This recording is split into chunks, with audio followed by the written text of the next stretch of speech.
2026 has been a challenging year so far for fixed income investors, with stubbornly elevated inflation putting rate hikes back on the agenda under a new Fed chair.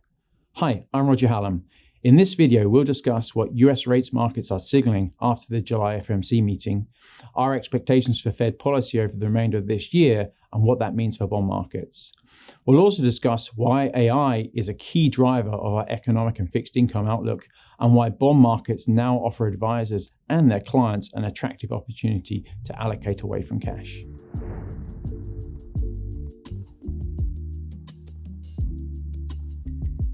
Firstly, I'd say we expected the FOMC to keep rates unchanged at their July policy meeting, and I think the rationale for that was pretty simple for the Fed to explain. The June inflation and non-farm payroll data were on the weaker side of expectations, and we felt that gave the Fed room to be patient on their policy decisions.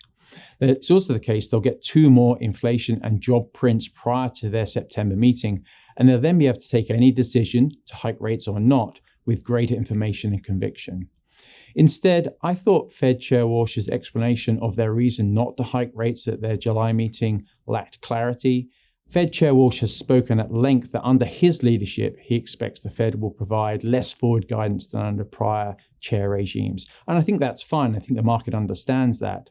But the market still needs a clear understanding of the Fed's reaction function so it can appropriately price its best estimate of the future path of monetary policy.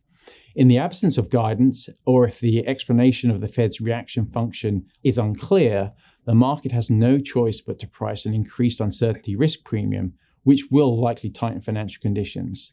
And of course, that's exactly what we saw after the July policy meeting.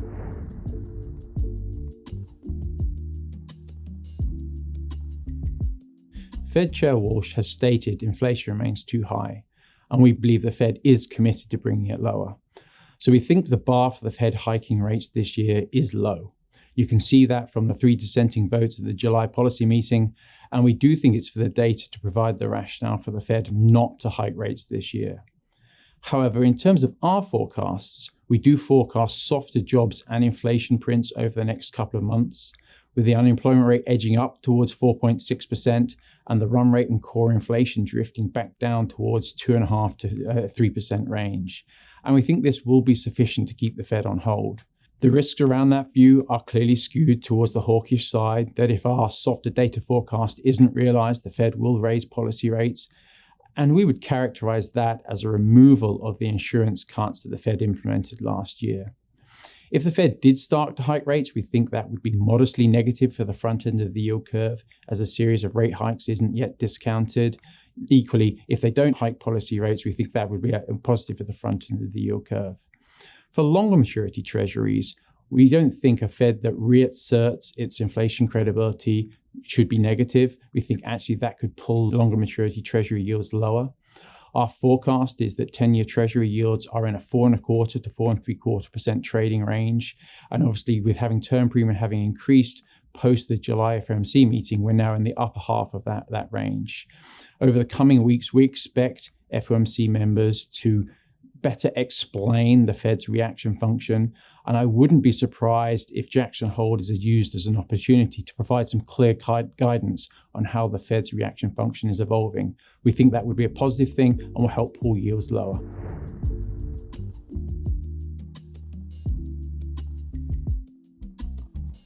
I think it's hard to look beyond developments in AI as the critical driver for markets and the broader economy over the next 12 to 24 months.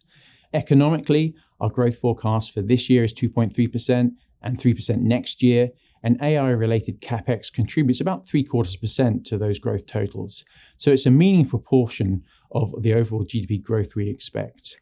The AI CapEx boom is also placing upwards pressure on inflation, contributing to the 3% forecast for core PCE inflation we forecast for this year. So that combination of AI-related growth and inflation impacts is certainly one factor placing upwards pressure on the Fed's policy rate. Now, in terms of the underlying technology, our conviction that we will see increased adoption rates of AI at both the household and enterprise level remains very high, and we expect to see continued investment and funding needs in this sector both this year and next. But as we saw in July, the market is becoming more discerning among AI-related issuers, and asking tougher questions on the path towards monetization of the huge amounts of money being invested, and in some cases, the circular nature of funding amongst companies in the sector. Overall, I'd say we remain positive on the path towards monetization of the investment being made, particularly among the stronger hyperscalers, where results last week were very positive. But we recognize there's still a lot of uncertainty ahead, given the huge amounts of money being invested in the sector in still what is an evolving technology. Economically, any disruption to the AI build-out we would clearly view as being a dovish policy development. Our credit PMs are also laser focused on getting their credit selection calls right, given the large investment sums involved are raising leverage at the company level, and also the high issuance needs are periodically putting negative technical pressure on investment grade spreads.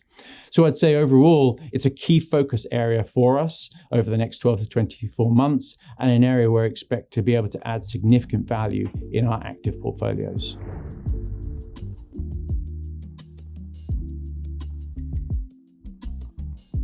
I think today's bond market provides a very different opportunity for investors relative to one that existed for most of the post-financial crisis years, where yields were either very low and or the curve was flat and inverted. Most importantly, investors can now earn substantial additional yield by extending duration, with strong income returns providing compensation for extending duration out of cash.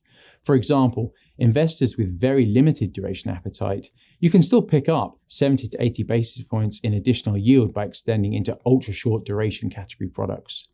For investors willing to take a bit more duration risk, you can pick up over 100 basis points of additional yield by extending into core-like strategies, with the added benefit that in adverse economic outcomes, core-like strategies will be able to provide greater ballast and diversification within an overall portfolio context, certainly relative to holding just cash.